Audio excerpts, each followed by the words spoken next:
Top 50 wardrobe best design. হ্যাঁ বন্ধুরা, আমি বিশাল আর তোমরা দেখছো বিশাল লাইফস্টাইল ফার্নিচার ইউটিউব চ্যানেল। তো আমার চ্যানেলে তোমাদের স্বাগত জানাই। তো আজকের ভিডিওতে আমি দেখাবো আমরা বাড়ির ইন্টেরিয়র ডেকোরেশন যখন তৈরি করব মনে করি, তো আমরা রুমের মধ্যে যখন ওয়ার্ডরোবের সাইজ তৈরি করি, সেই ওয়ার্ডরোবের ডিজাইনটা যেন মনে হয় লাক্সারি টাইপের লাগে।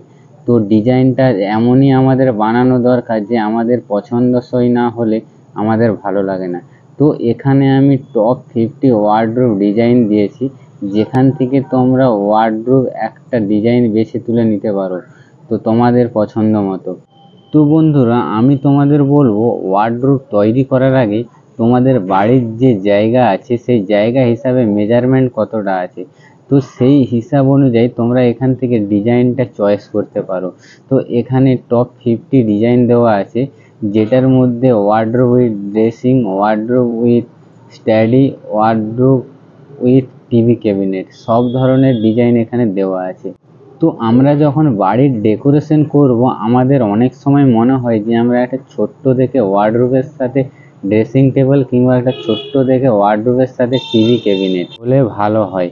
আর তারই সাথে আবার কেউ ভাবছে যে আমরা ফুল ওয়াল ওয়ার্ডরোব বানাবো, যেটা দেখতে খুবই সুন্দর লাগবে, অ্যামেজিং লাগবে। কারণ সেটা তখনই সম্ভব যখন আমাদের রুমের সাইজ অনেকটাই বড় থাকে।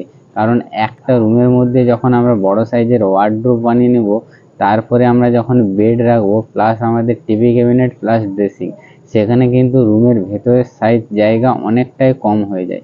সেখানে কিন্তু যাতায়াতের প্রবলেমও অনেক সময় সলভ হয় না। সেই ভাবনা চিন্তা করে কিন্তু তোমাদের ওয়ার্ডরোব ডিজাইন তৈরি করতে হবে। পারলে তো তোমরা কোনো কার্পেন্টারকে দিয়ে ডিজাইন চয়েস করাতে পারো, কিংবা তোমরা ইন্টেরিয়রের আন্ডারে কোনো ডিজাইনার দিয়ে তোমরা ওয়ার্ডরোব ডিজাইন তৈরি করতে পারো। আবার কখনো অনেক সময় এরকম হয়, আমাদের বেড রাখার পরেও জায়গা বেশি থাকে না, সেখানে আমাদের কিন্তু স্লাইডিং ওয়ার্ডরোব করতে হয়।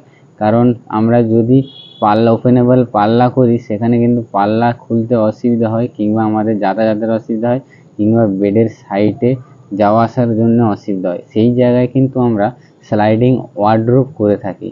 কিন্তু আমি তোমাদের বলবো স্লাইডিং ওয়ার্ডরোব তোমরা তখনই করবে যখন তোমাদের জায়গা কোনো প্রকারে থাকবে না। আর যদি জায়গা থাকে তাহলে বলবো তোমরা ওপেনেবল পাল্লা করো, কারণ সেখানে পাল্লার মজবুতি টিকসই অনেক দিন পর্যন্ত যাবে। আর স্লাইডিংয়ের পক্ষে কেমন হবে না, নিচের আমাদের যে স্লাইডার ফিটিংস আছে, সেই ফিটিংস কিন্তু বারবার ডিস্টার্ব করবে, খুলে যাবে কখনো, তোমাকে কিন্তু বারবার কার্পেন্টার ডেকে ঠিক করাতে হবে।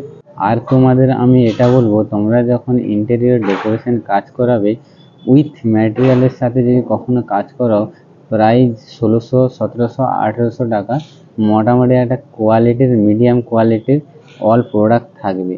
আর সেখানে যদি শুধু অনলি ফর লেবার চার্জে কাজ করাও, সেখানে কিন্তু কারো কাছে 350, কারো কাছে 400 টাকা স্কোয়ার ফুটে তোমরা ওয়ার্ডরোব তৈরি করে দিতে পারবে। আর তোমরা যদি ভেবে থাকো যে আমি ওয়ার্ডরোবে অ্যাক্রিলিক ল্যামিনেট লাগাবো, সেখানে কিন্তু একটু বাজেটটা বেশি থাকে।